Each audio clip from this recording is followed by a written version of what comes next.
Travis Rogers.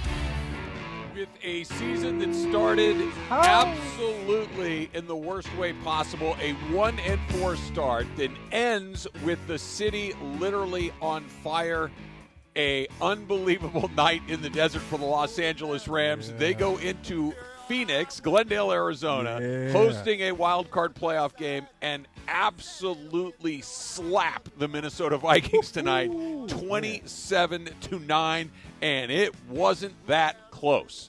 The Rams absolutely dominating a franchise record, playoff record, 9 sacks for that Rams defense, and you're listening to it right there. I love L.A., Kirk. It was a bizarre scene. The Rams win in Arizona. All the scoreboards are flashing. Rams win. You're hearing Randy Newman sing I love L.A. in Arizona. What a night for the Rams. You know what? The big thing that came to mind, I thought the Rams didn't have fans. You know what I mean? Yeah, right. That's the national narrative. The Rams don't have fans. Have you seen or have you been to a Rams game before? It's always the other team. It's the 49ers fans. It's the Eagles fans. It's the Vikings fans that dominate SoFi. That was not the case tonight.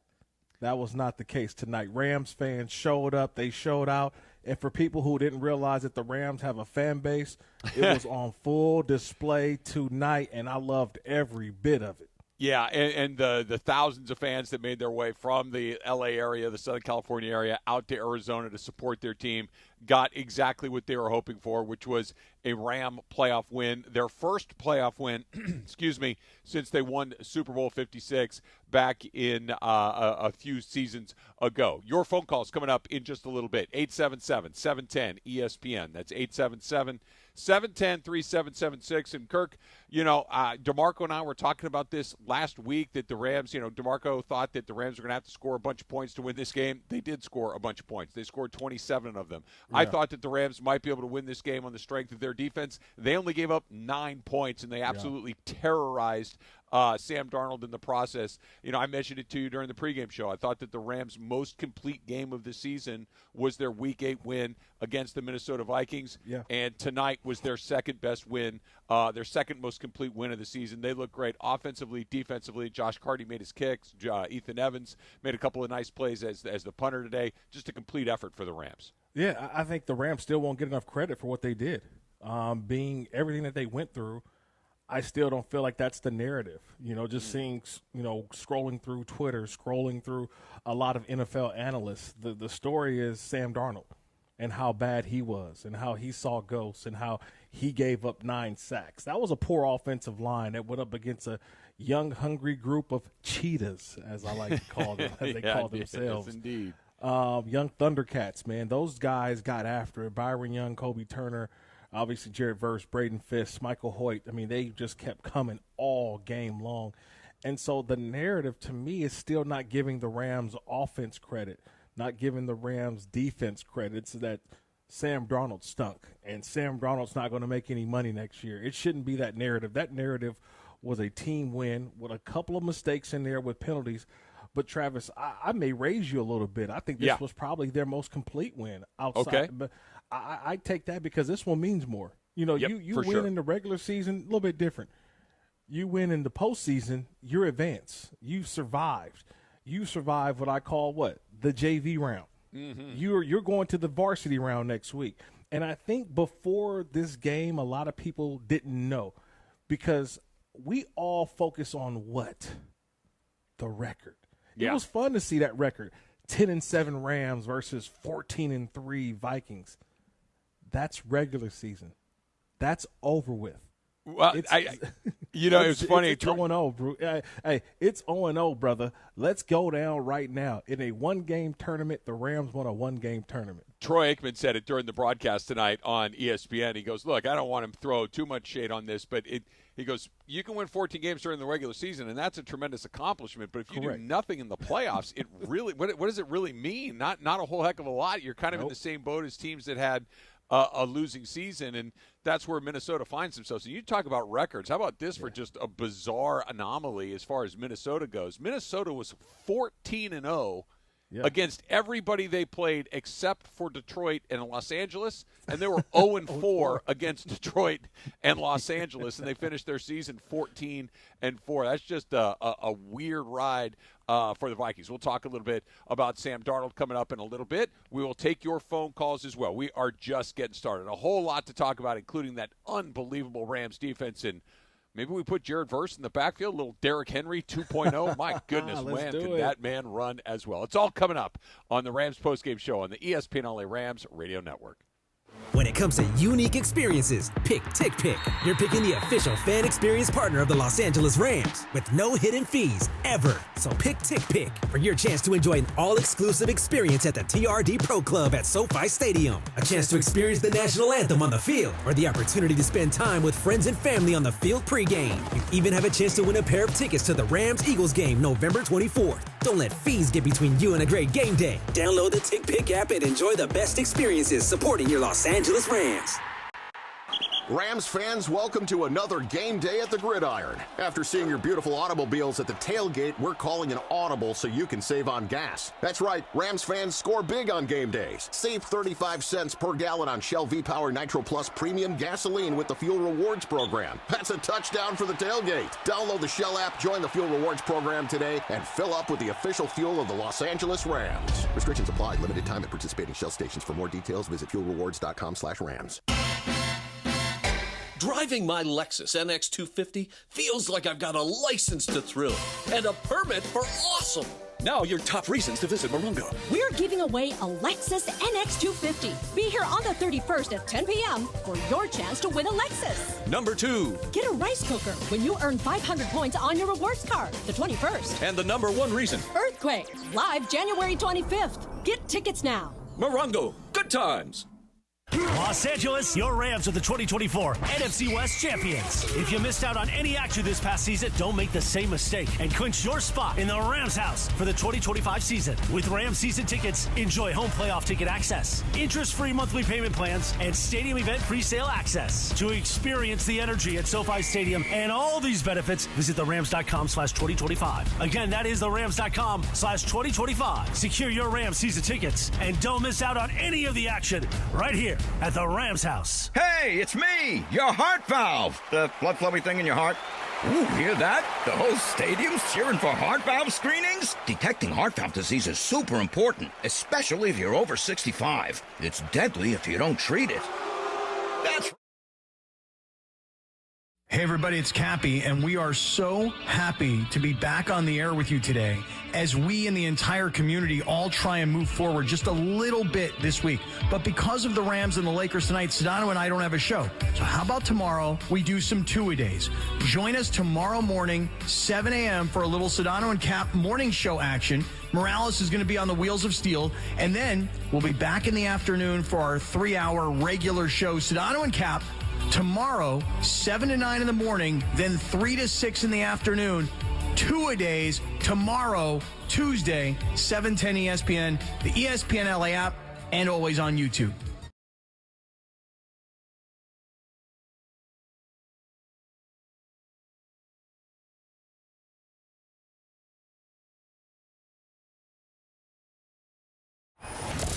And the Rams win it for LA tonight. It is a final at State Farm Stadium in Glendale, Arizona. Rams poleaxe. That's right, poleaxe the Minnesota Vikings to take Wild Card Monday night and advance to the divisional playoff round against the Eagles next weekend. Stafford hurries. He's able to beat it. Back to throw. Pressure. Throw. Right side. Cut behind the defense. Back shoulder. He adjusts. He reels it in. Vintage Cooper Cup. We recap it now on the Rams postgame show. Join the conversation. Call Travis and Kirk. 877-710-ESPN. Rams postgame show rolls on and back to Travis Rogers and Kirk Morrison. They not like us. They not They like did us. get pole-axed, Kirk. That's like exactly us. what They not happened like us. in They the not like us. dictionary.com. Hit, kill, or knock down with or as if with a pole axe. Okay, the Rams absolutely pole axe the Minnesota Vikings tonight. Just a complete performance by the Rams. Final score 27-9. They are on to Philadelphia to take on the Eagles in the division round. That game will kick off at noon on Sunday. Kirk, you and I pregame show starting at 10 a.m. So we get a 20-second game, my friend. And look, we talked a lot about the Fires today. We've talked about them a lot the last week or so, but this was just an unbelievable performance in spite of all of the logistical, stuff that the Rams had to deal with. We talked with JB before the game. They weren't going to let this be the reason that they didn't play good football, that they weren't competitive, that they weren't at their best when their best was required, and give all the credit in the world to the players. But you really have to kind of tip your hat to all of the Rams front office, Sean McVay, Les Snead, Kevin Demoff, right on down the line. What they were able to do to provide for their team to get them ready to do this and put up a performance like this is just really, truly remarkable. So, okay, Travis, hear me out. You ready? You ready for this? I'm ready ready. To hear me out? Okay. Kevin Demoff, we've already said Les Snead, Stan Kroenke, the entire Rams executive branch of governing everything that they did. Everybody involved, the administration, everybody involved in getting the Rams' entire organization able to go out there and perform today, all the players, okay? I give them a ton of credit. It is a lot. I've been in those, being a football operations guys, men and women, I know them throughout. It is a lot to have an entire team relocate from one area to another. It's one thing if it's a weekend, but they've done it an entire 4 or 5 days. That's a lot. So I tip my cap to them. I tip my cap to the players. And then as I'm watching this game, Travis, it sort of hits me. And maybe this is just my opinion, and maybe it's what I'm going through even as a father, right? Where there's so much chaos going on. Chaos within the city of Los Angeles, so much unknown, and you've got a lot of young kids who don't know what's going on. They just see smoke in the air. They're hearing what's going on the news. They don't know, but yet if you put something in front of them, they're like, all right, it is what it is. Hey, let's go watch a movie. They're like, all right, let's go watch a movie. Hey, let's go do this. I say that because I use some, I use my everyday life. And I bring it to this, Travis. Those young defensive players are like young pups. Yeah. Literally, half a year or a little less than a year ago, these dudes are playing in bowl games. Like, they haven't really grasped what's been going on, what the National Football League is all about. Because you rolled that football out there, and I couldn't tell you it was a playoff game or not the way that Jarrett Verse, Braden Fiss, Kobe Durant, Kobe Turner, all these dudes came out and just played football. You would never know they were going through what they were going through back at home in Los Angeles, having to be displaced from home and practice and all that. The young guys are just like, hey, I'm just want to go play football. And I thought that was evident. The youthfulness is also what I thought just came through tonight, to where like Stafford, Cooper Kupp, Rob Haven, the older guys got more stuff on their shoulders. The young dudes are just like, I'm just going to go play ball. And I thought they led the way with that energy, and the Rams team fed off of that. Yeah, the energy from the jump, they came out razor sharp. They drove right down the field on that first possession and punched it in and scored a touchdown, something that they really have not done very frequently during the regular season. They had a chance to do it on their second drive. A penalty kind of moved them back a little bit. They had to settle for a field goal there. But the energy, the dedication, the ferocity that they brought to the game tonight was really something else. Let's take some of these phone calls. 877-710-ESPN. Let's start in Long Beach with Robbie. Robbie, you are on the Rams postgame show with Travis and Kirk. What's up, Robbie? How's it going, gentlemen? I say overall defense, spectacular. Didn't expect the Rams to score 27 points tonight in Arizona, number one. And I want to know the status of Tyler Higbee. I knew he left the game with a chest injury.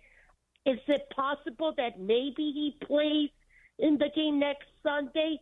But if not, would they be playing more Tutu Otwell, Demarcus Robinson, or more going with? Yeah. Well, the Higbee thing, I think, Killer Witherspoon left the game with an injury. Bobby Brown left the game with an injury. There were a number of players that suffered injuries along the way. But let's start with Higbee, Kirk, and talk about him very quickly. He still was the Rams' leading receiver tonight, despite the fact that he really didn't play at all in the second half and really left the game early in the second quarter. 5 catches for 58 yards, and he was Matthew Stafford's favorite target early on. He did leave with a chest contusion. He has not come back. Still no word on what his status may be on Sunday. A relatively short week for the Rams, having played on Monday night. But Tyler Higbee, you could tell what he means to Matthew Stafford, what he means to this offense, and it would be a real blow if he were unable to come back and play against Philly. Yeah, he was balling. Matthew Stafford found him early and often, and I think it's because the coverage dictated that. I mentioned earlier I didn't really like that matchup of Puka Nacua and Stephon Gilmore. Stephon Gilmore is my young rookie in the National Football League. He is one of the best ones, a former Defensive Player of the Year in the NFL.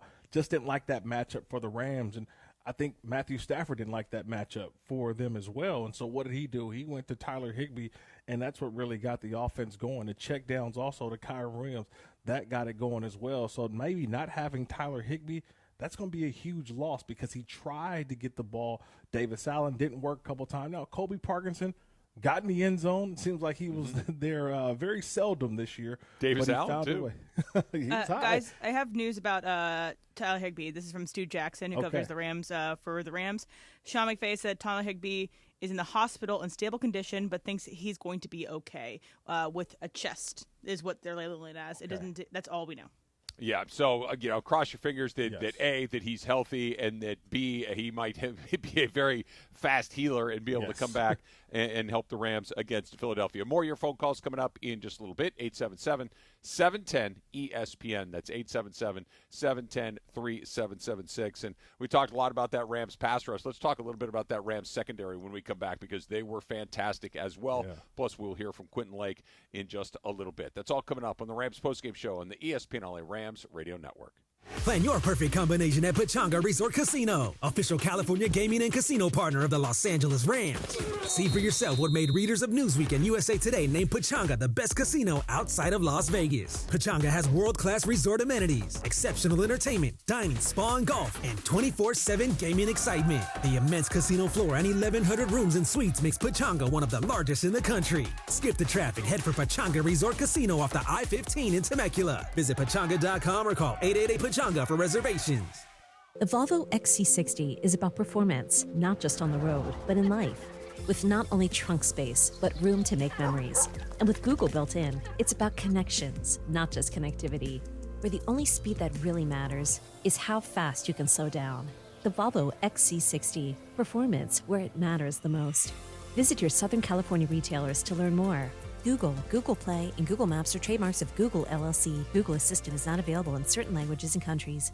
Hey everybody, it's Cappy, and we are so happy to be back on the air with you today as we and the entire community all try and move forward just a little bit this week. But because of the Rams and the Lakers tonight, Sedano and I don't have a show. So how about tomorrow we do some two-a-days? Join us tomorrow morning, 7 a.m. for a little Sedano and Cap morning show action, and then we'll be back in the afternoon for our 3-hour regular show, Sedano and Cap, two-a-days, tomorrow, 710 ESPN, the ESPN LA app, and always on YouTube. Mama, what does the chicken say? Chicken. Oh, okay. When wolf? Oh, a wolf. Ooh! What about the tiny dog? Cat. Owl. Dolphin? What does the turkey say? Whale. Yeah, whale sound. Do the giraffe. Giraffe, really? Okay. Giraffe. You're not going to get it all right. Just make sure you nail the big stuff, like making sure your kids are buckled correctly in the right seat for their age and size. Get it right. Visit NHTSA.gov/the right seat. Brought to you by the National Highway Traffic Safety Administration and the Ad Council. Steve Mason and John Ireland. Mason in Ireland tomorrow at 1 after Travis and DeMarco. There's National Rubber Ducky Day. I was never, my mom never bought us ducky, the little rubber duckies. But did you guys, when you were little? So much fun. Did you guys rubber ducky, with a rubber ducky? Fond of you. I didn't know we were going to get a full serenade. Me neither, but I love it. The OGs of LA Sports Radio. That's Mason in Ireland. On 710 ESPN. With the Rams on 710, you can hear Lakers basketball right now. Lakers Spurs on AM 830 KLAA and 790 KABC, and of course, on the all-new ESPN LA app. And yes, it is the Rams postgame show on the victorious ESPN LA Rams Radio Network. What a night in Glendale, Arizona. Rams beat down the Minnesota Vikings. And the fearsome Rams defense just did not quit tonight. Rams on defense protected a touchdown lead. Darnold against the rush. Blitz coming. He's hit. Ball down. Scooped up. Byron Young. Gaines got it. Jared Verse has it. Down the right sideline with blockers. 10-5 to leap in the end zone. The defensive rookie of the year with a scoop and score on Wild Card Weekend. React now, 877-710-ESPN. The Rams postgame show rolls off for this Victory Monday night with Travis and Kirk right now. No matter what. Couple of notes real quick. The 9 sacks are tied for the most in a playoff game in NFL history going back to 1963. One of those sacks you heard right there, Akilla Witherspoon getting to Sam Darnold. Ball comes out, and Jared Verse picks it up. According to Next Gen Stats, Jared Verse hit a max speed of 19.88 miles per hour on that touchdown return. You ready for this, Kirk? Are you ready for this? Oh, yeah. That was the max speed of any player in the entire game, any ball carrier in the entire game. Jared Verse, the Rams' edge, hit a top speed of 19.8. I knew everybody said he was a freak, that he was an unbelievable athlete, that he's a first-rounder and everything. But when that man took off with that ball, my jaw hit the floor. I knew he was fast. I knew he was strong. I knew he was good at what he does. But, man, that did not look like an edge player. That did not look like a big man touchdown. That looked like a wide receiver running into the end zone. That was amazing. Yeah, I mean, look, he's built for this. Competitor. I think JB said it right there, just keeping going, a season that is still unfinished, and yet capping off a wonderful year for a guy who undoubtedly is your NFL's Rookie of the Year defensively. He's coming to this league, and it was really about Dallas Turner. It was about Liatu Latu. It was about all these other guys on the defensive side, and yet Jared Verse for the Rams, their first-round pick since 2016 when they drafted Jared Goff, comes in and cashes in like this on his first year. Shout out to Les Snead and his staff, their scouting staff, what they've been able to do with these last couple of draft classes, to see them go out and play the way that they have, especially on Monday night of Wild Card Weekend, man. Jared Verse putting a cap, putting a bow, whatever you want to call it, on a monster game for all those guys up front. 9 sacks for the Rams defense today. Also an interception along the way. They just absolutely terrorized the Vikings and Sam Darnold in particular all night long. Let's try another phone call here. 877-710-ESPN. Mark in Marina Del Rey. Mark, you're on the Rams postgame show. What's up, Mark? Hey, can you hear me? Yeah, gotcha. What's up, Mark? Oh, great. I'm super excited. Hey, three points about this win. Sure. Number one, the Rams came to play on so many different fronts. Totally complete game on all facets. Not scared of the record of the Minnesota Vikings. They came and just fucking dominated. Sorry about that. Yeah, let's make sure we take care of that. Thanks. I appreciate it, Mark. I know you weren't trying to go with that. You were just a little hyped, a little excited. But, look, it was a total domination. The Rams were in control of this game for most of it, but I do think there were a couple of key moments in the game, Kirk, that had they gone a different way, the first part of the game was weird. The Rams took 2 really bad penalties. Bo Limmer took a personal foul after they had a nice 9-yard gain, kind of backed them up. It felt like the Rams were going in to score a second touchdown. Instead, they had to settle for a field goal. Right. Then Matthew Stafford looked like he fumbled while being sacked. It looked like the Vikings were going to pick it up and run it in the end zone. Instead, they call it an incomplete pass. Matthew Stafford kind of just flicked it forward.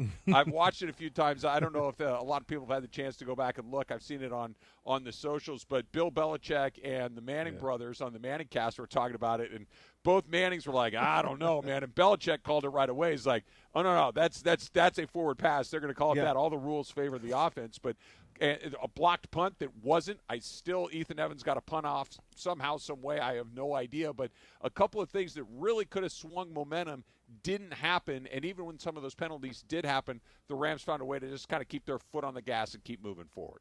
Poise, guys that have been here. You understand what's at stake. To me, this has been something that I looked this up too. It just happened now. Experience matters. Yeah, it does. And experience at the most crucial positions, or I would say the positions that are needed most. Matthew Stafford is 5-1 in the playoffs as a Rams starter. It's pretty good. I'm like, wait, he's 5-1? He's Take only that. lost one playoff game? Yes. He only lost one playoff game, which was last year to Detroit. And you could say they were right in that one, and a call goes your way, Rams probably will be playing in a conference championship game last year, and who knows what may happen. Matthew Stafford, I say that because you tell me another quarterback in that situation that you just described there, Travis, would have ate that play or would have thrown a intentional grounding, but the awareness and understanding and the calmness in which he was able to flick that ball, get it away, and say, hey, no, I was throwing it. It's a forward pass. It's a quirk in the rule. Boy, I'll tell you what, though, it. Kirk. I got to tell you what. And you're right. That was what was going through his head. There's no doubt in my mind that he knew what was up. Right. But to be certain that the referees are going to see it the same way, to be certain that it's going to get called the same way, because the call on the field was a fumble and a pickup Correct. and a scoop and a score the other way, to have the confidence or the, I don't know what, just the brass you-know-whats to try that in that moment. That takes onions. That takes a lot of onions to do what he did. That's for sure. But look, they were going to replay it regardless, and you saw it throughout the whole time. He's like, look, let him replay it. I know what I was doing. That ball was thrown forward. It doesn't matter. He could push the ball forward. As long as he's got control and that ball is moving forward, it is a pass. I've seen it way too many times. It goes all the way back to the old Tuck rule for all Raiders fans out there. They had to change that rule. What is a pass and what is not a pass? I've even seen this one, Travis, where you see quarterbacks take the ball out of shotgun and they push the little pass forward to a receiver who's in motion. Yep. If the receiver bobbles that and it's like, oh, that's a fumble. No, it's actually an incomplete pass because the ball is going forward and it's just mishandled by the receiver. So it's a rule that is in place, but Matthew Stafford was well aware of that rule, and you mentioned it. He stayed calm. He was poised. And even Ethan Evans, man, another second-year player, young guy. Any other punter, I think, is aware that ball's probably going to get blocked, that he's about to punt, and maybe changes the trajectory or does something different. He stayed right in his focus, punted that football, and it was actually an outstanding punt. It was a great punt. I'm not so sure that the defensive player didn't overrun it almost. It's almost like he got there so early he didn't know what to do.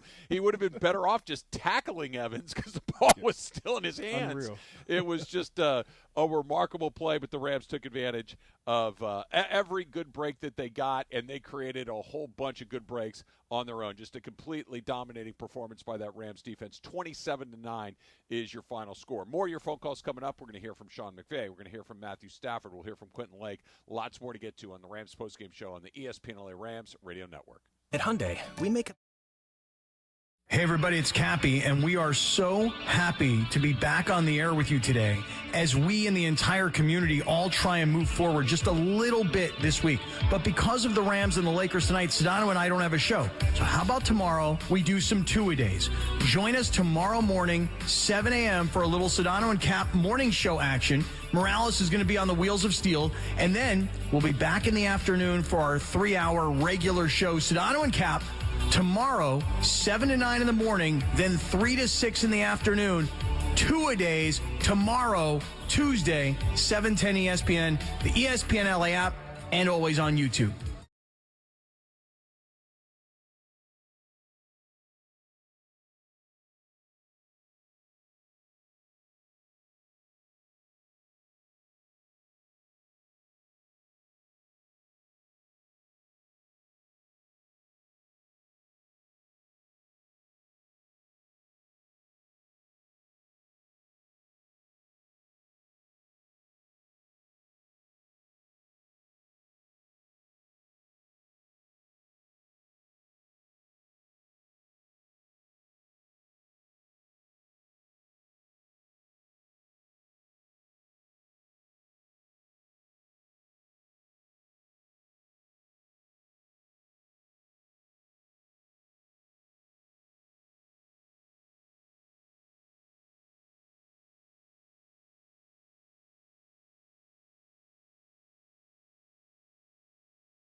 Received free, life-changing surgeries, transforming their smiles into symbols of hope.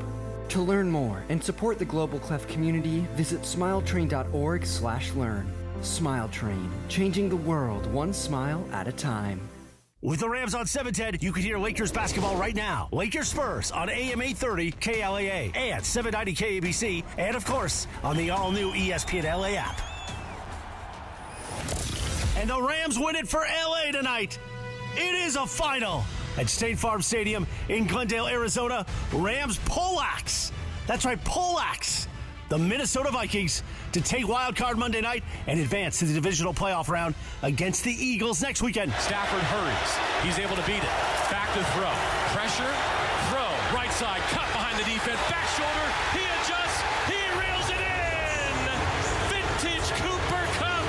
We recap it now on the Rams postgame show. Join the conversation.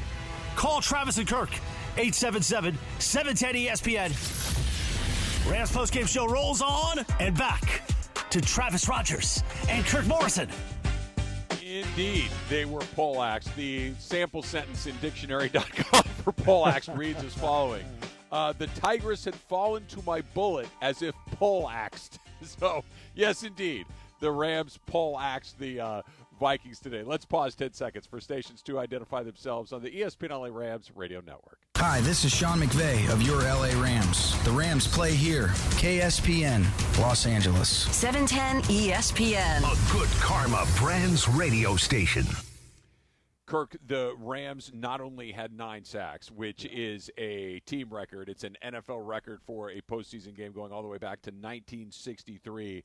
They also did an incredible job in the secondary. Now, granted, Sam Darnold was under pressure just about every time he dropped back. He holds the ball way too long. We can have a separate conversation about him down the road, but they did an amazing job on Justin Jefferson tonight. Just 5 catches for 58 yards. They had a variety of different players on Jefferson. You know, if he's not the best wide receiver in the league, you're not getting past, 2 or 3, and you probably have done it wrong if you've gotten to 3. And he was a complete non-factor tonight. The Rams did a great job on one of the best players in the league. Yeah, it's been like 2 weeks in a row now, right, for the Minnesota Vikings, a team that has one of the best records, but yet their last 2 games, you've already said it before, you go down and you say you win 13 games in a year. I'm sorry, 14 games in a year. Yeah. 14 games in a year. You lose 4, but it's twice to 2 teams. That's it. And those 2 teams may have figured you out. Aaron Glenn, who's the defensive coordinator of the Detroit Lions, who's probably going to be up for many of these head coaching jobs. He's done a number on you. And now Chris Shula, the rookie defensive coordinator, he's put together 2 outstanding defensive game plans in order to take Justin Jefferson out of a football game. He wanted everybody else to beat you. And those guys, look, they're going to make some big catches. Addison, Naylor, right? Hawkinson. Yep. But they stopped the run. And most importantly, they made Sam Darnold see the ghosts again, Travis. Sam Darnold was seeing those ghosts. When Sam Darnold get them big eyes again, he's like, look, whoa.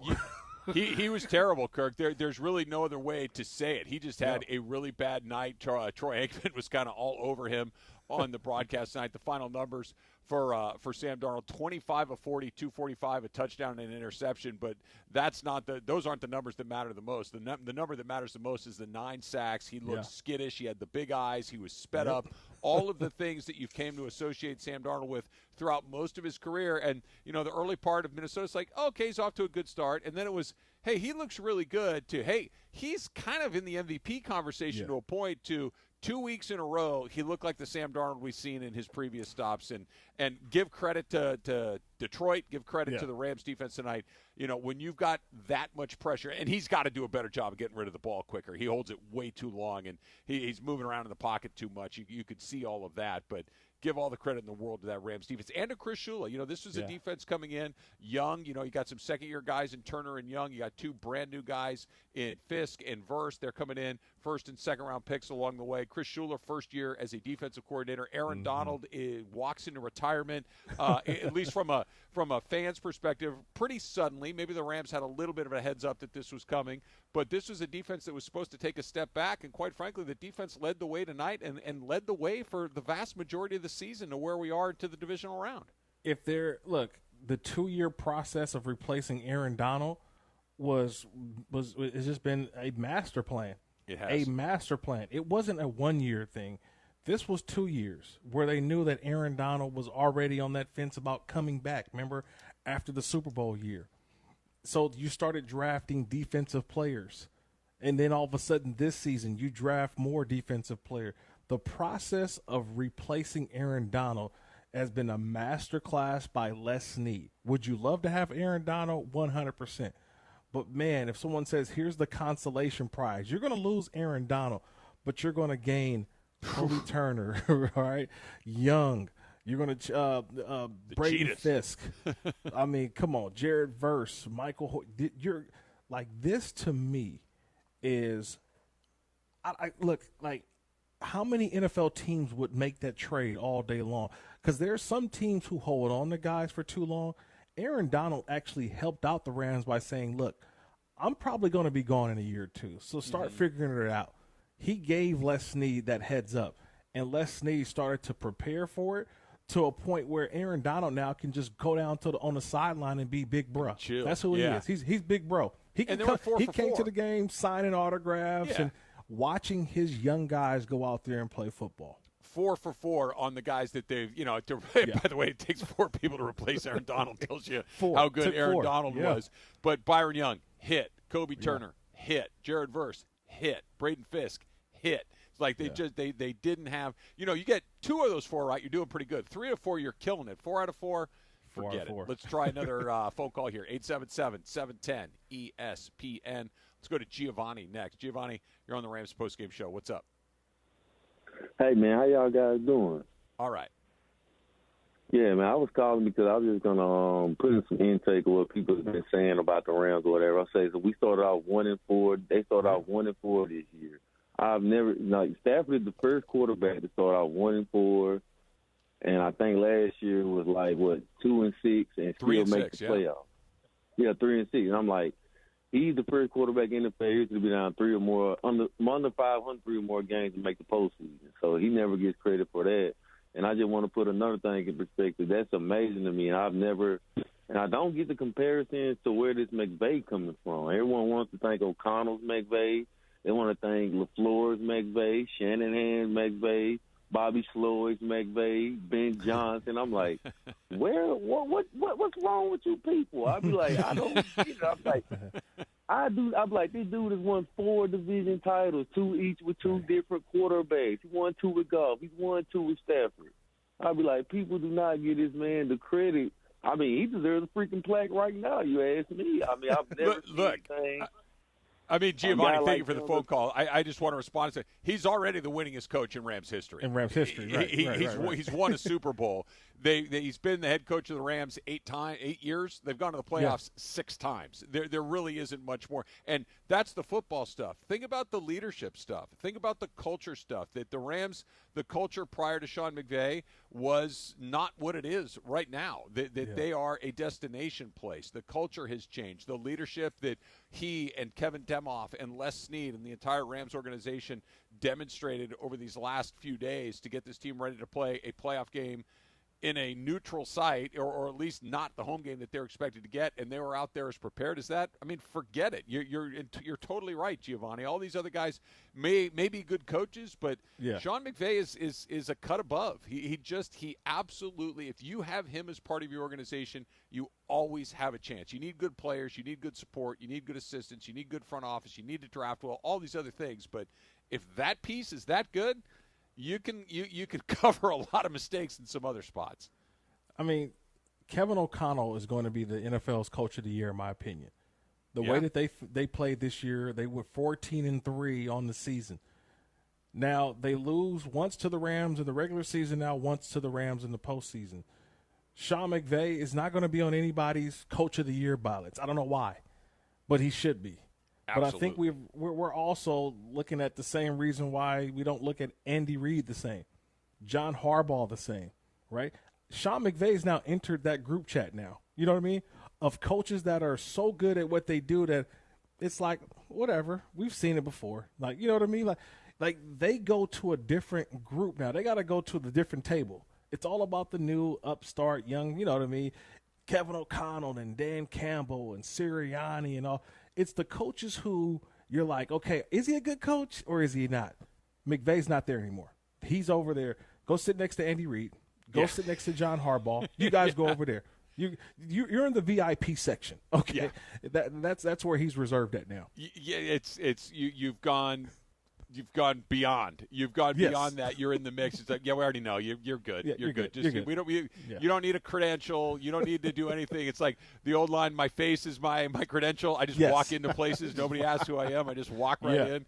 That's Sean McVay. We will hear from him coming up next. Plus your phone calls 877-710-ESPN. It's all straight ahead on the Rams postgame show on the ESPN LA Rams radio network. You know that old saying, you can. Hey everybody, it's Cappy, and we are so happy to be back on the air with you today as we and the entire community all try and move forward just a little bit this week. But because of the Rams and the Lakers tonight, Sedano and I don't have a show. So how about tomorrow we do some two-a-days? Join us tomorrow morning, 7 a.m. for a little Sedano and Cap morning show action. Morales is going to be on the Wheels of Steel, and then we'll be back in the afternoon for our 3-hour regular show, Sedano and Cap. Tomorrow, 7 to 9 in the morning, then 3 to 6 in the afternoon. Two-a-days tomorrow, Tuesday, 710 ESPN, the ESPN LA app, and always on YouTube.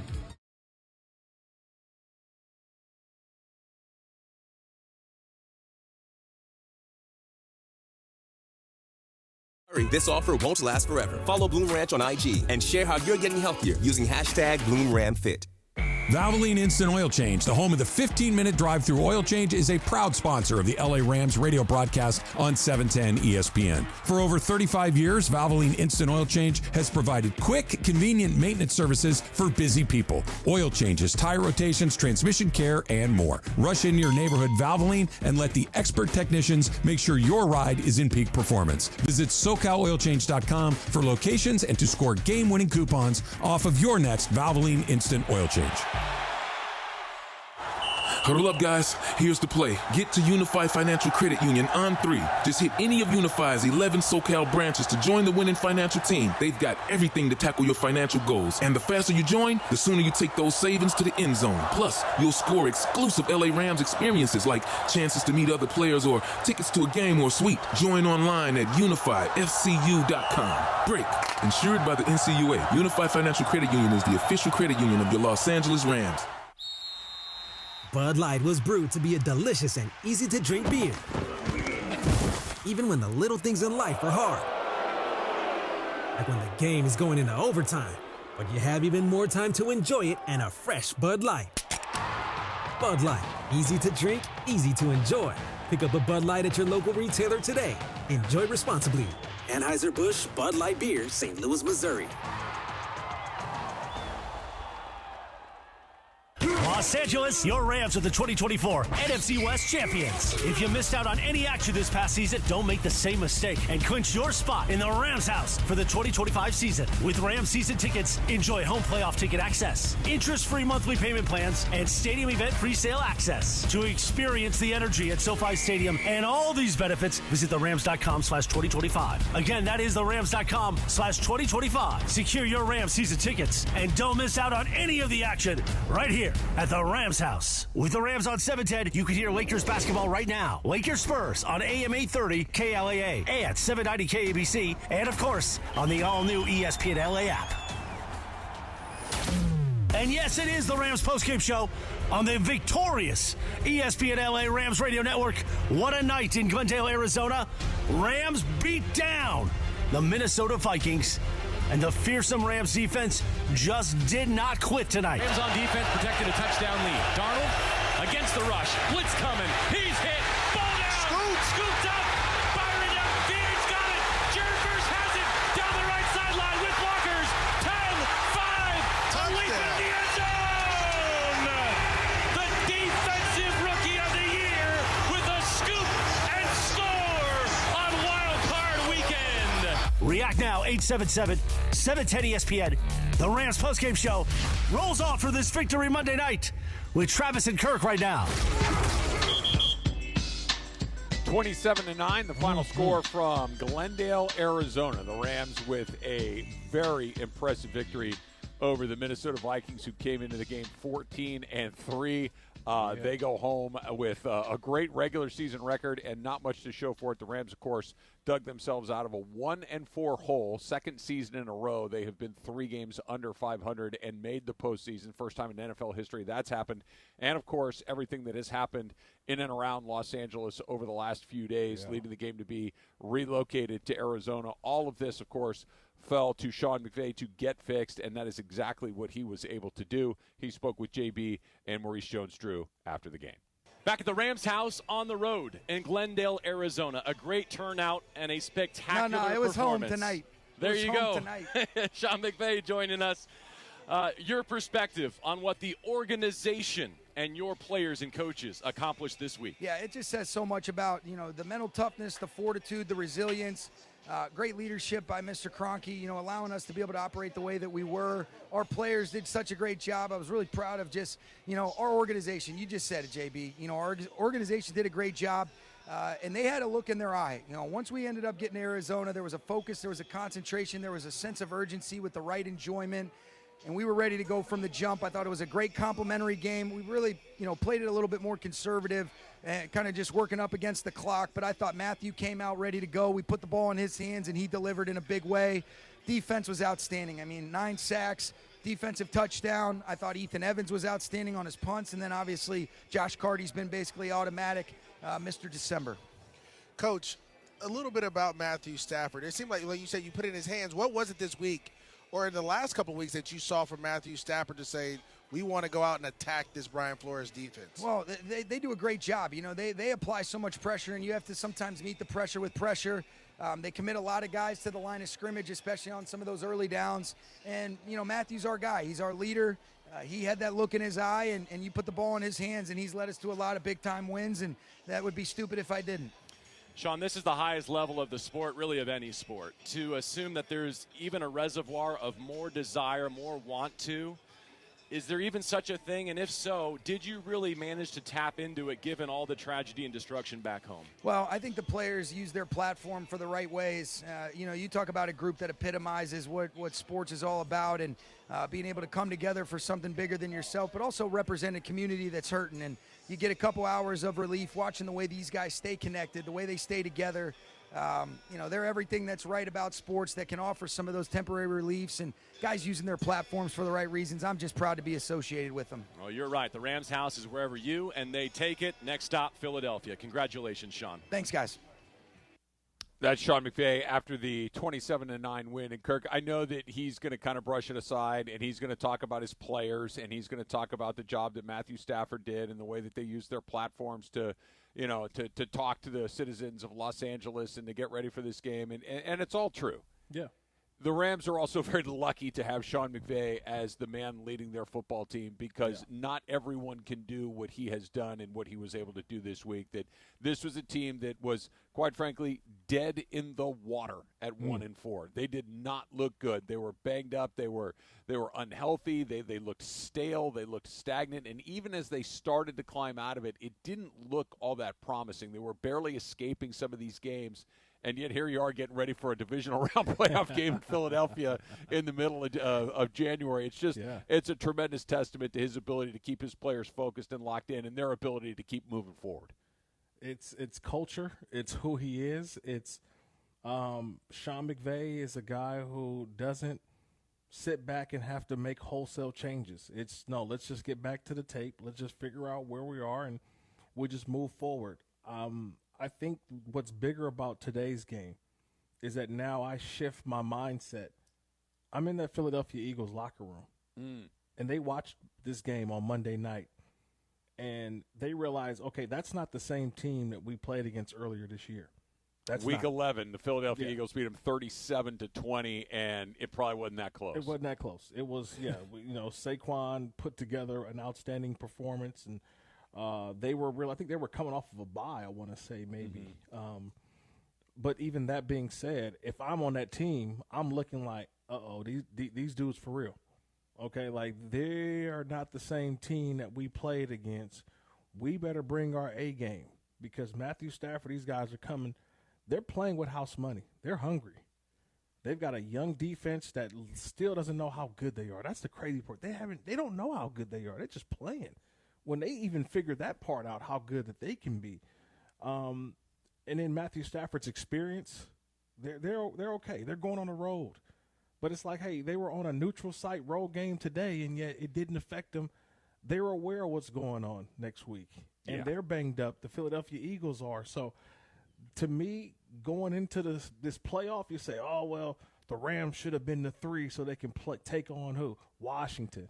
And look, Washington won their game. The Rams, rested their guys and came in and poleaxed the word of the night, the Minnesota Vikings. We'll continue to look forward to that game coming up in Philadelphia. That game is at noon on Sunday afternoon. Pregame show starting at 10 o'clock. Plus, we've got a lot of phone calls that we still need to get to. We'll hear from Matthew Stafford. Still lots more on the Rams postgame show on the ESPN LA Rams Radio Network.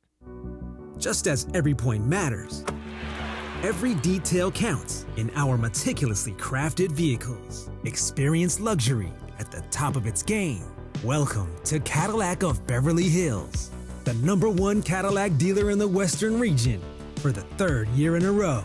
Come and check out the incredible selection of new and pre-owned vehicles today at our showroom, 8767 Wilshire Boulevard in Beverly Hills, and at CadillacBeverlyHills.com. Adopt US Kids presents What to Expect When You're Expecting. A teenager. Learning the lingo. Today I'm going to help parents translate teen slang. Now, when a teen says something is on fleek, it's exactly like saying, that's rad. It simply means that something is awesome or cool. Another one is totes. It's exactly like saying, totally, just shorter.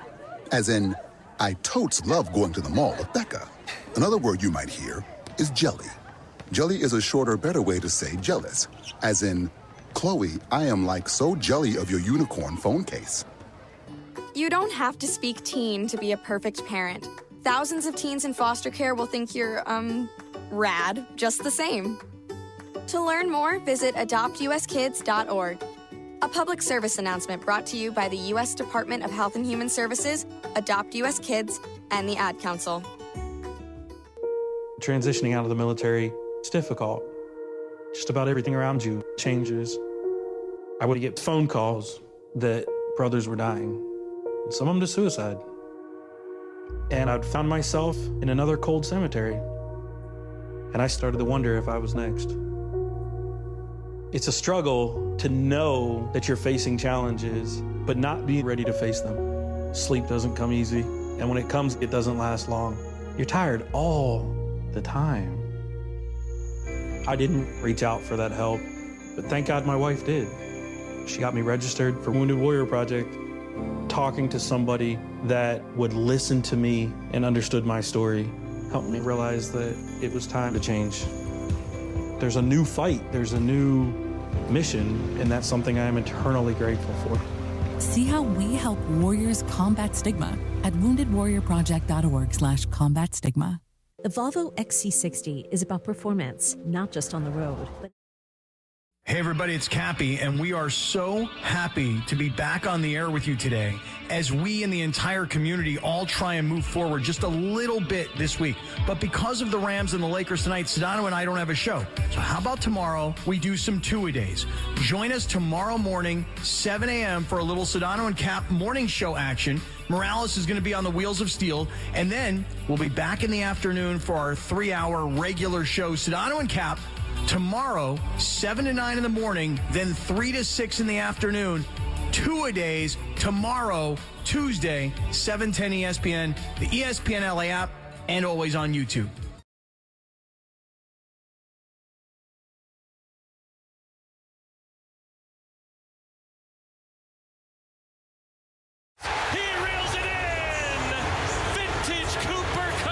We recap it now on the Rams postgame show. Join the conversation. Call Travis and Kirk, 877-710-ESPN. Rams postgame show rolls on and back to Travis Rogers and Kirk Morrison. 27-9, the final score. The Rams all over the Vikings. A tremendous effort on the defensive side of the ball for the Rams. 9 sacks, an interception, a defensive touchdown. Josh Carty made all of his kicks. Ethan Evans very good on special teams.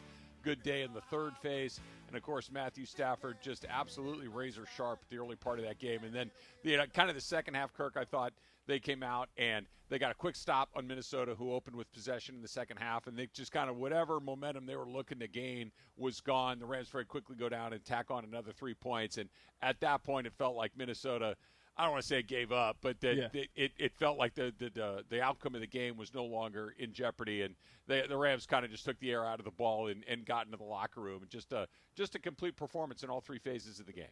Yeah, they made their plays when their plays were in front of them to be made. Sam Darnold didn't do that. He had some throws that he probably wishes he had back. That offensive line wasn't the same offensive line that we saw throughout the year. And then you give credit to this defensive front for the Rams. They continue to just hunt and hunt and hunt. And the secondary, you mentioned them earlier. Ton of credit, Kobe Durant, Keller Weatherspoon. Have those guys, Cam Kitchens, Curl, Quentin Lake. I mean, everybody was involved. I put Omar Spates in that as well, Christian Roseboom. All these guys, that back seven, they had a part in this because they made Sam Darnold hold on to the football. And I was going to ask you, who holds on to the ball more? Was it Sam Darnold or Kyrie Irving? Because they both – I was trying to figure it out. I've been trying to give you that joke for a while because you talk about holding on to the football. Who holds on to it longer? We got to put a stopwatch on Sam Darnold. He just held it too long. And, look, you can't do that against this Rams front. They're too young, too hungry. No, and they sacked him 9 times tonight, including 6 of them in the first half. That's the most Sam Darnold's ever been sacked in a half in his entire NFL career. Let's try another phone call here. Let's go to Camarillo is our next stop. And Rich, you're on the Rams postgame show with Travis and Kirk. What's up? Travis and Kirk, first of all, I love your show. Sometimes I got to track it down because they move it around. But it's outstanding, and don't go on vacation anymore, Travis. And that's all I'm going to say. It was rough. Well, I'm not. I'll tell you this, Rich. We got a few more weeks until the Rams are out. I'm not going anywhere. That's for sure. Yeah, yes, sir. All I want to say is Mr. Williams was the final nail in the coffin, and you guys know that once that offense was balanced, we were gone. And it's ever since last year even. You know, we had the offense with him and Puka and Kupp's good when we call upon him. I mean, our offense is great. And the defense, I've never seen it. And I've been watching a Ram fan since 1967. I've never seen a defense grow so quick. Have you gentlemen seen that? I'm amazed. Kirk? No, not in bulk like this. I've seen defenses grow, but it's like you use one player or you draft a guy, you get 1 or 2 per year. I haven't seen this sort of overhaul of a defense in literally 2 years. Like, there is not one starter on this defense from the Super Bowl team of a couple years ago. There's not one starter. It's crazy. Like, Travis, they just won the Super Bowl a couple years ago. There's not one starter on this defense that started for this team in that football game. The last one was Aaron Donald. Okay, he's gone. But Jalen Ramsey, the Rams traded away Ernest Jones before the season. I said, oh, my God, the Rams are doomed. And yet Christian Roseboom has been outstanding. Omar Spates, the young undrafted linebacker from LSU, formerly Oregon State, he goes out there, he plays fantastic. People forget the starting cornerback for the Rams was Darian Kendrick, who was hurt early in the year. You're right.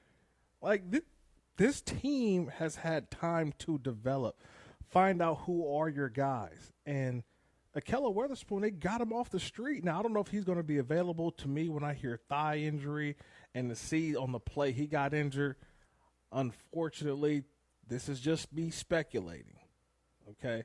When I hear thigh contusion, usually for me that tells me a possible pull growing, right? Or something of a muscle injury, because he came up sort of lame in that play. He was chasing down their tight end Hawkinson, and he comes over to the sideline and said, oh, that's not good. It wasn't anything physical. So when I see the non-physical, that tells me more of a strain. But all of these guys, this is an overhaul of a defense, and we're still not given the credit. I mean, my boy Deshaun, I just love saying Deshaun, the name. He got a sack tonight, right? Like, everybody got involved. No, he had a sack along the way, and it really, I mean, when you have 9 sacks, you're gonna have a lot of guys that are involved in a lot of different things. Neville Gallimore had a sack and a half. My country singer sounds like a country singer, Neville Gallimore. Like, when Neville Gallimore is getting sacks, man, I'm like, dude, he's down in Nashville singing country music. You hear a name like Neville Gallimore. That's how much depth the Rams have along that front too. Yeah, they really do. And, he mentioned Kyren Williams. I want to come back and talk a little bit about something that kind of popped back up again for the first time in a while. It might be a little bit of a red flag moving forward I know where you're going. to Minnesota. That's coming up next on the Rams Postgame Show on 710 ESPN. At Hyundai, we make a big deal about the little things, like the little fact that 9 Hyundai vehicles have earned IIHS Top Safety Picks this year, and offering a little thing called America's Best Warranty, because delivering safety and quality, pretty big deal. Visit your nearest Hyundai dealer today. Hyundai, there's joy in every journey. Right now, for a limited time only, get 2.49%. Hey everybody, it's Cappy, and we are so happy to be back on the air with you today as we and the entire community all try and move forward just a little bit this week. But because of the Rams and the Lakers tonight, Sedano and I don't have a show. So how about tomorrow we do some two-a-days?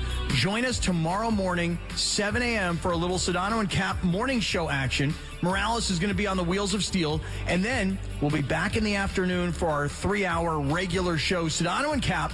Tomorrow, 7 to 9 in the morning, then 3 to 6 in the afternoon. Two-a-days tomorrow, Tuesday, 710 ESPN, the ESPN LA app, and always on YouTube. Wrestling. They call that the kayfabe. Oh, I've never heard that saying before. See, I don't know wrestling. Shay and I are wrestling. You're Mason, big wrestling guy. He's teaching me wrestling one podcast at a time. Are you actually listening to his podcast? No, he's coming on mine. Steve Mason and John Ireland, today at noon. Mason and Ireland on 710 ESPN. To protect his home and family from disaster, Steve used courage, wisdom, and his camera phone. That should do it. Way to go, Steve! By simply taking digital pictures of his family's important documents, Steve can always have them stored safely online, no matter when disaster strikes. Learn other simple ways to protect your home and family before a natural disaster at ready.gov. That's ready.gov. A message from FEMA and the Ad Council. And yes, it is the Rams postgame show on the victorious ESPN LA Rams Radio Network. What a night in Glendale, Arizona. Rams beat down the Minnesota Vikings, and the fearsome Rams defense just did not quit tonight. Rams on defense protected a touchdown lead. Darnold against the rush. Blitz coming. He's hit. Ball down. Scooped up. Byron Fields got it. Jared Verse has it down the right sideline with blockers. 10, 5, A leap into the end zone! The defensive rookie of the year with a scoop and score on Wild Card Weekend. React now, 877-710-ESPN. The Rams postgame show rolls off for this Victory Monday night with Travis and Kirk right now. Kirk, I thought the Rams had a chance to win this game tonight. I would be lying if I said I thought the Rams were going to win in a walk, and that's exactly what they did. 27-9, the final score. A lot of positives. Great defensive effort. Matthew Stafford looked really good along the way. One of the things, obviously, the injury to Tyler Higbee is something to keep an eye on, whether or not he'll be available. Akella Witherspoon, Bobby Brown also left the game with injuries as well. But something that really did not cost them tonight, but something we had not talked about for several weeks, was Kyren Williams putting the ball on the ground, and he did it once for sure, where the Rams were able to cover it up, and then another one the Vikings challenged. They thought it might have come out. It was close. Officially, it was ruled down, so it's not a fumble. But two different times the ball came out of Kyren Williams' hands today. A problem he had in the middle part of the season that seemed to have gone away, popped back up again. Yeah, I mean, what's not a playoff game without a Rams running back fumbling? It just seems like it just happens. Right. It's a tradition unlike any other. It seems to happen. But, look, I think he's all you got. So you got to ride with Kyren. That's the only bad part. I mean, no Blake Corum because of the forearm injury. He's out for the year. You're going to have a little bit of Ronnie Rivers, but Kyren Williams is your guy. So it's going to happen. The more and more I think about it, Travis, I kind of like the penalty by Bo Limmer. Didn't like it in the moment, but I liked it now. Setting the tempo, setting the tone. Like, that dude is nasty. Yeah, he was an offensive lineman, man. Yeah, but we talked about all these rookie defensive players, and you remember when we did our voting on who do you think the Rams MVP was this year? Yeah. And who was my MVP? Bo Limmer. It was Bo Limmer. And, yeah, it cost your team 15 yards. But I'll tell you this, every defensive player for the Minnesota Vikings were like, okay, we got to watch for 50. 50's playing past the whistle, okay? He's playing to the echoes of the whistle. Those are the type of players that, look, he was setting a tone. Look, hey, a ball on the ground, you just can't stand around a pile.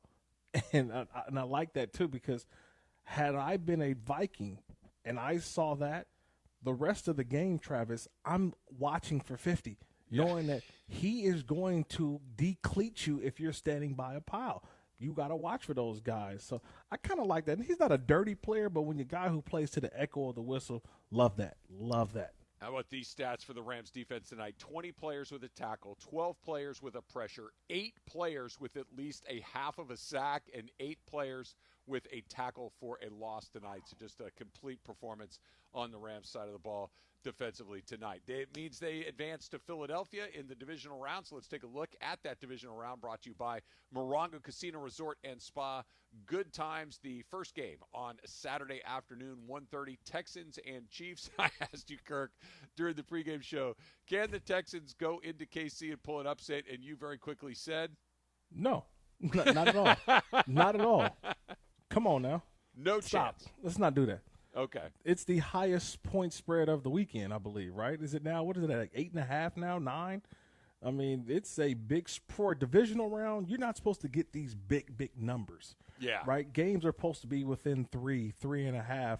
And I believe, Vegas has it at like 7.5, 8. That just tells me it's all about the Chiefs at home against a team who, let's be honest, hasn't looked great. Now, they look great against the Chargers, but again – they look great against the Chargers. Like, how much credit are we going to give the Texans, or was it just Justin Herbert, who you already know how I feel about Justin Herbert? I'm not going to give the Texans a good chance, but I'm going to go a step further than you, and I'm going to give them a very small chance simply because Kansas City has not looked like the Kansas City that we've seen over the previous seasons. I get it. They went 15-1 at the games they tried to win.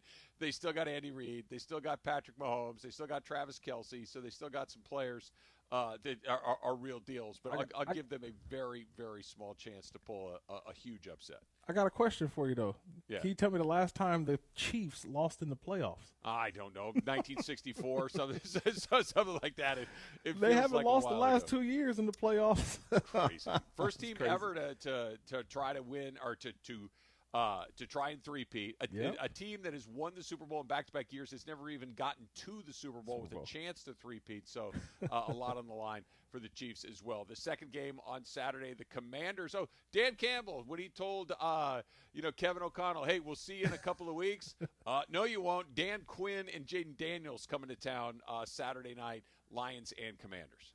Look, let's just be honest. I went back and listened to the audio, and you know what it reminded me of, Travis? It reminded me of the L.A. talk. You know what L.A. talk is? Hit me. When you see guys at the Laker game, like, oh, hey, I'll see you in a couple weeks. Let's do lunch. Oh, knowing very well you're never going to talk to them ever again. You're never going to do lunch. You're not going to text them. You're not going to call them. But at every Laker game, you're like, hey, Travis, good to see you, man. Hey, we got to do lunch. You got my number, right? Yeah, you got my number. Hit me up. Hey, couple weeks. Let's go. Yeah, 2 cool. weeks I'll is see you in a couple very weeks. specific, Kirk, though. 2 weeks is very specific. Yeah, but I'm saying, how many times have we done that in LA? Sound? Yes, we have the sound. I want to take a listen. I want to hear if this is Laker chill talk or whether he was throwing a little shade. Let me listen. Good job, great seeing. I'll see you in 2 weeks. Kirk, I think you might be onto something. But first, but that's where I'll see you in a couple of weeks. But yeah, it is specific to be sure exactly when it is. But the Commanders, do they have a chance? They're the 7th seed. Going in to take on the number 1 seed. Same chance as the Texans? No chance? This one is a little bit different than I think with the Texans. I like what Dan Campbell's doing. I like that they have you can't count them out till there's triple zeros on the clock, okay? Because they find ways to win at the end. I don't like them in Detroit. I think Tampa a little bit different. But that's a scary place to play right now. Arrowhead, you got a quarterback and that can also make Detroit. plays like that too. There's a guy that can move his feet, a guy that can make plays off schedule. Always a little scary. And I'll say it again. Sean McVay rested his guys week 18. Sure did. Took advantage of it tonight with fresh team, especially on the defensive side. Looked great. And by the way, the Commanders went into Tampa, and they're the one I would say. I don't know if it's a huge upset, but mild upset of the opening round. And then of course Sunday night after the Rams and the Eagles play at noon at 3:30 in the afternoon, the Ravens and the Bills, clearly the sexiest matchup of the divisional round. Yeah, that's the pay-per-view event. Yeah. I mean, think about it. If the Rams put that on if the NFL put that on the paywall, I'm paying for that. Oh, heck yeah. I'm sorry. I'm paying for that. We're talking about the 2 MVP candidates, Josh Allen, Lamar Jackson. Honestly, the lowest spread, we may as well just put it as a pick 'em. I looked at the spread. It's a -1 as the Ravens as a favorite. Yeah. That, to me, still tells me it's a pick 'em. That's unbelievable. I mean, think about Lamar Jackson, Derrick Henry, Josh Allen. I can't.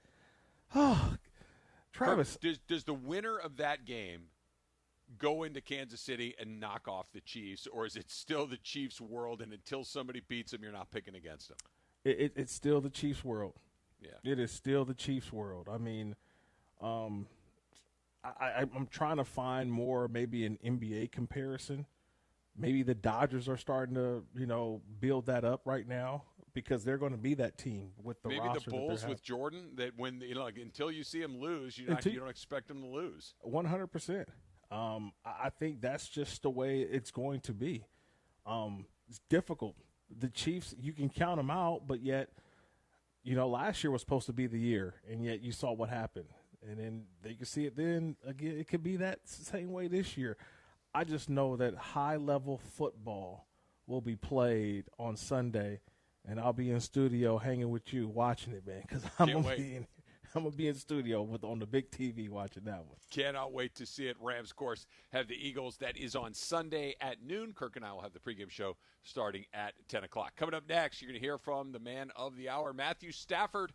That is straight ahead on the Rams postgame show on 710 ESPN. The Volvo XC60 is about performance, not just on the road, but in life.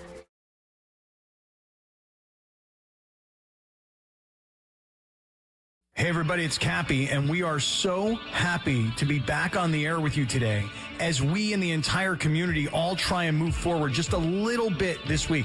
But because of the Rams and the Lakers tonight, Sedano and I don't have a show. So how about tomorrow we do some two-a-days?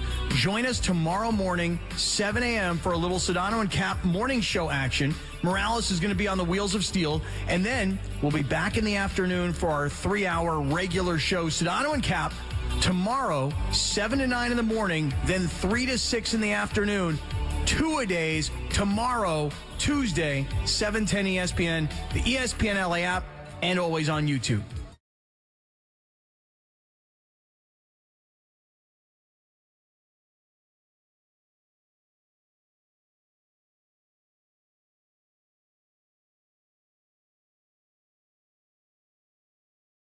You join because you are not afraid of hard work.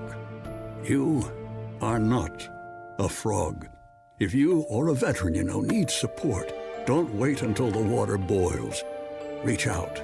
Find resources at va.gov/reach. That's va.gov/reach. Brought to you by the United States Department of Veterans Affairs and the Ad Council. So what's a great way to spread awareness that driving high is illegal everywhere? A catchy song, of course. You can run, but you can't drive high. You can run, but you can't drive high. Friendly reminder, don't drive high. If you feel different, you drive different. Brought to you by NHTSA and the Ad Council. And yes, it is the Rams postgame show on the victorious ESPN LA Rams Radio Network. What a night in Glendale, Arizona. Rams beat down the Minnesota Vikings, and the fearsome Rams defense just did not quit tonight. Rams on defense protected a touchdown lead. Darnold against the rush. Blitz coming. He's hit. Ball down. Scooped up. Byron downfield. Got it. Jared Verse has it. Down the right sideline with blockers. 10-5. To leap in the end zone.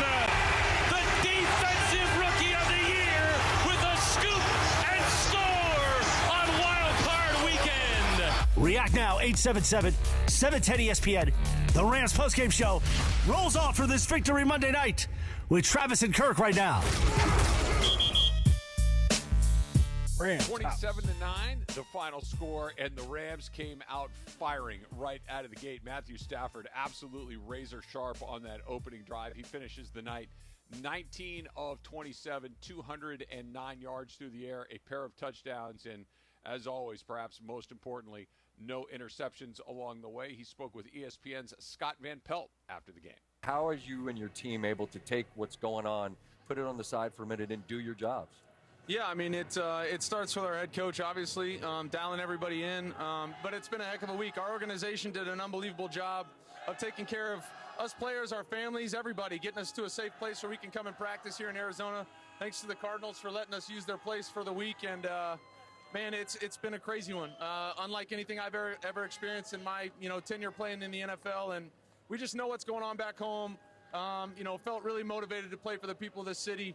It's been a hell of a week, so we're happy to come out with a win. Everybody that doesn't live in that part of the world probably did what I did all week. You're trying to text and call your people. You try not to bother them, but you just want, are you all okay? And unfortunately, the answer is that a lot of us guys no. And I'm sure you know neighbors. You have people within your organization. How have you all tried to hold them up in the midst of this? Because I've lived through this. We lost our house to a fire, and it's a lot, and it's crazy when it happens to you, and it's happening to so many people. What has that been like? It's honestly hard to wrap my head around the devastation. I'm a lot like a lot of the people around the country watching the news and seeing these homes reduced to rubble, and the firefighters doing everything they possibly can to try and fight it back. I was living in those conditions, knowing what that wind felt like. It was unbelievable. So I just proud of the community, proud of the city for the response, and hopefully they're proud of us for the way we played tonight.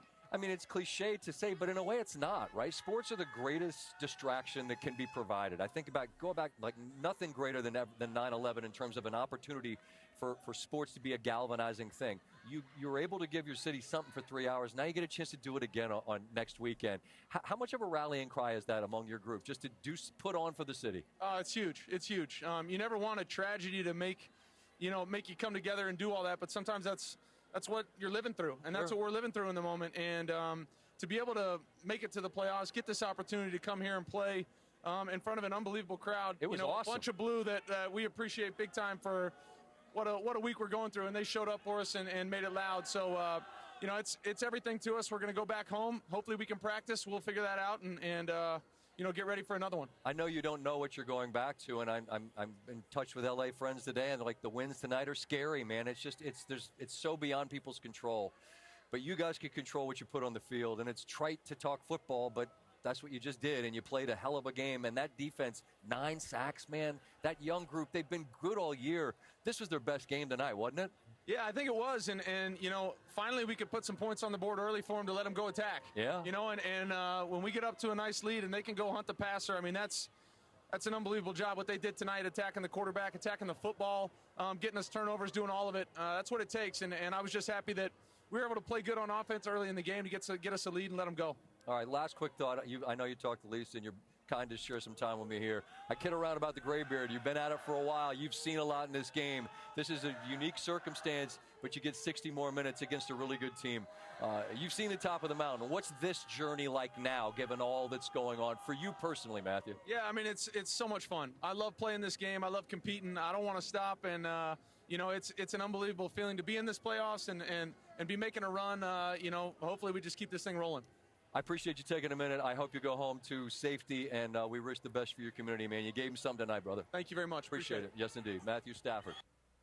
That's Matthew Stafford with ESPN's Scott Van Pelt after the game. And, you heard him, Kirk. I love to compete. I love to play this game. And, Sam Darnold probably cost himself maybe not a little money tonight, maybe a lot of money. The last 2 weeks, I think he's going to give a lot of people pause before signing him up to big dough and long term. And I'm not so sure if the opposite isn't true of Matthew Stafford. I mean, we'll see what happens next, but like JB said during the postgame show, or the pregame show, I should say, it's kind of been a year-to-year thing with him, and he would like to be compensated accordingly. And guys like him are not easy to find. They just aren't out there, and you keep winning games, you keep taking your team deep into the playoffs.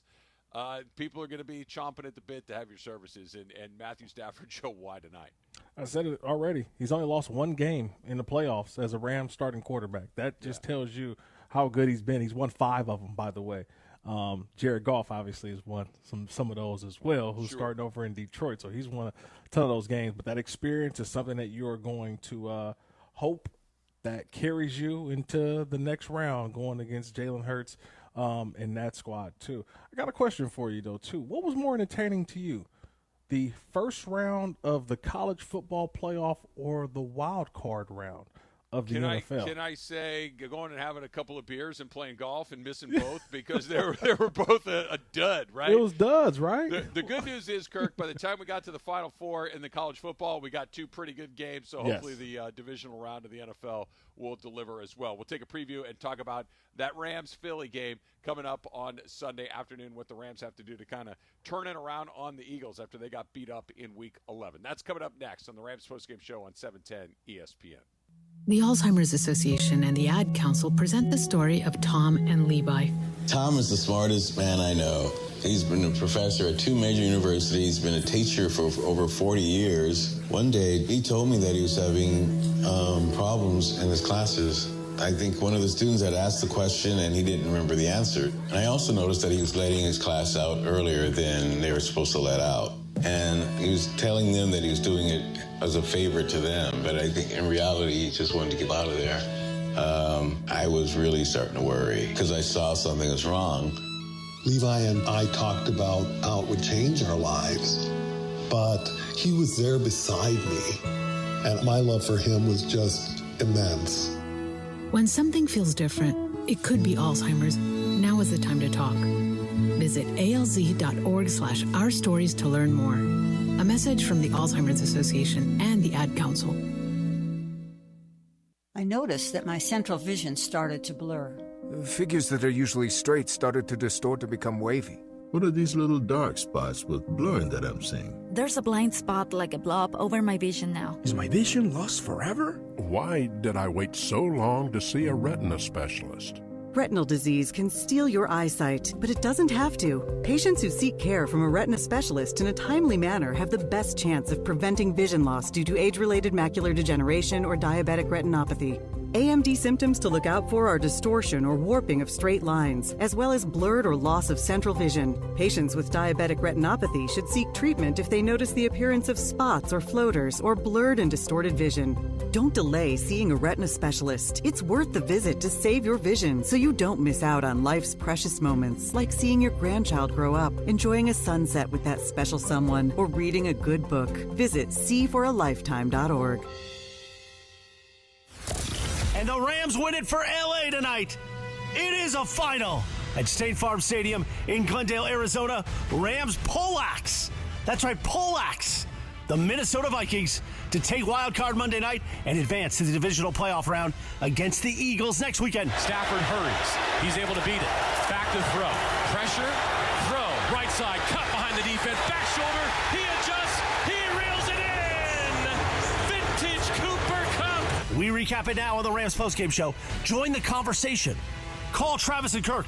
877-710-ESPN. Rams postgame show rolls on and back to Travis Rogers and Kirk Morrison. The Rams did poleaxe the Vikings, 27-9, the final score. The Rams got poleaxed by the Philadelphia Eagles in Week 11. The final score to that one, 37-20, Kirk. And Saquon Barkley had over 250 yards rushing. He just put on an absolute clinic at SoFi Stadium. We got to see that along the way. How do the Rams flip the script? Obviously, you know, every week in this league, Kirk, I don't know if you've heard this before. It's a week-to-week league in the NFL. Yeah. What happened last week doesn't have anything to do with what's going to happen next. But that did not seem like a great matchup for the Rams the first time they played. How do they flip it? Multiple things. Because you're going back to the Grim Reaper. That's what's ahead of you.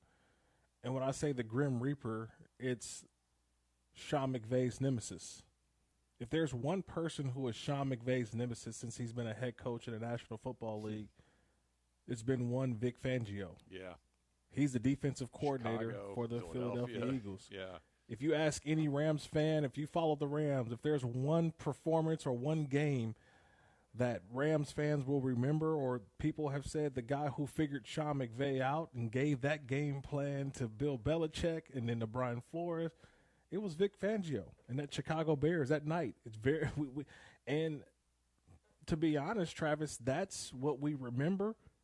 And McVay hasn't really, and it also happened in Miami too. Oh, that's he was right. down in Miami. That's right.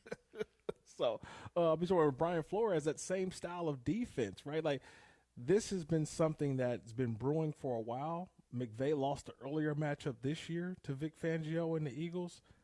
That's the game within the game.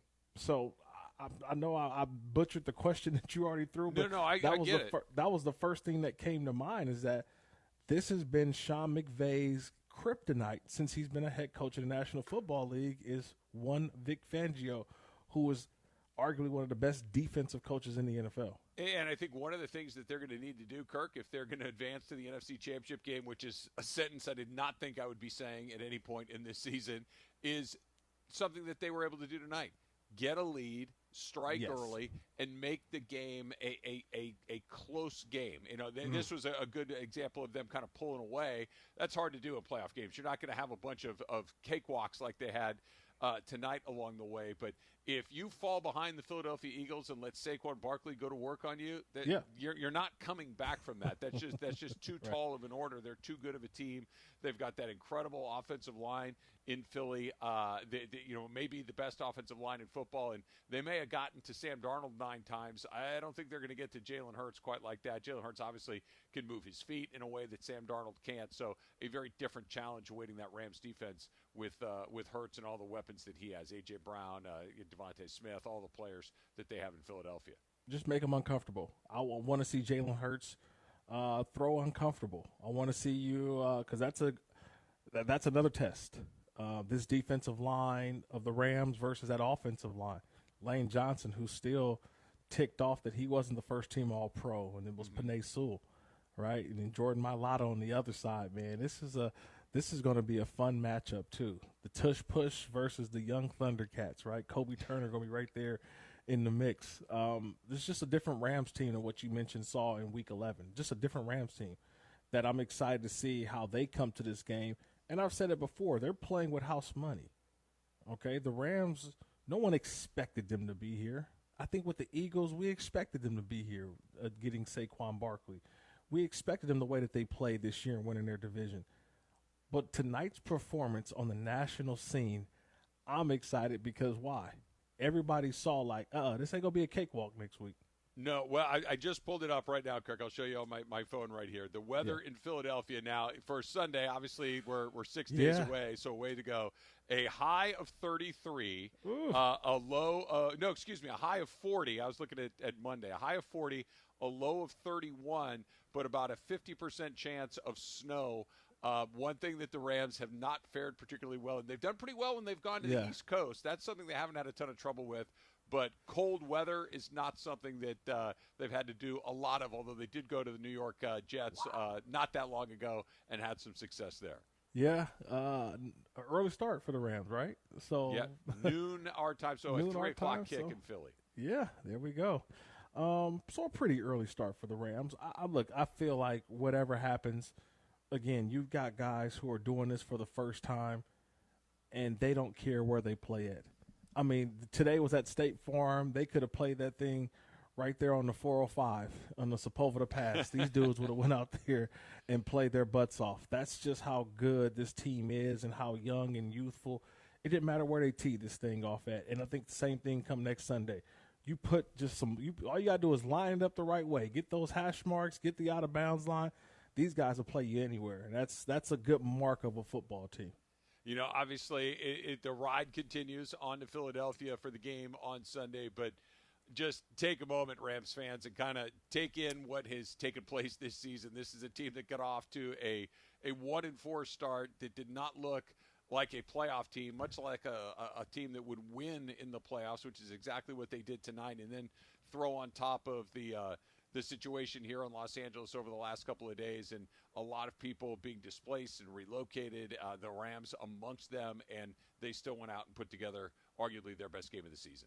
I don't neglect any of this. I don't sit back and don't appreciate what's going on. Again, you said shout out to all the first responders, all the people who have been displaced in Los Angeles, that our thoughts and prayers are with you. Donations and help are continuing to come.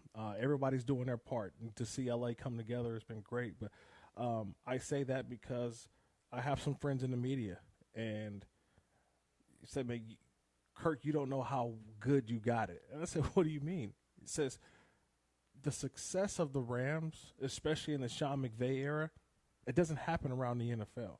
No. Every year being competitive. Every year seems to be in the playoffs or competing for the playoffs. And here I am covering a team who's on their, I believe he said, fourth head coach, their fourth general manager.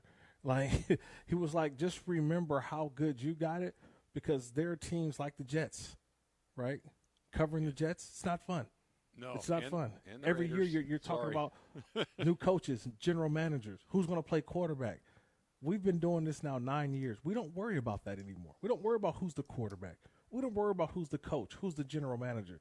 We're always worried about who's the backup running back this week, right? Yeah, it's been a remarkable transformation. The champagne problems indeed, and a great night for the city of Los Angeles, for the Los Angeles Rams. They win 27-9 on to Philadelphia. Kickoff at noon next Sunday. Kirk and I will get you started with the pregame show starting at 10 a.m. For Kirk Morrison, I'm Travis Rogers, and this has been the Rams postgame show on 710 ESPN. Hi, this is Sean McVay of your LA Rams. Hey, everybody, it's Cappy, and we are so happy to be back on the air with you today as we and the entire community all try and move forward just a little bit this week.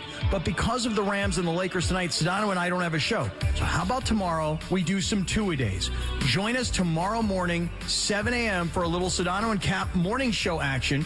Morales is going to be on the Wheels of Steel. And then we'll be back in the afternoon for our 3-hour regular show, Sedano and Cap, tomorrow, 7 to 9 in the morning, then 3 to 6 in the afternoon. Two-a-days tomorrow, Tuesday, 710 ESPN, the ESPN LA app, and always on YouTube.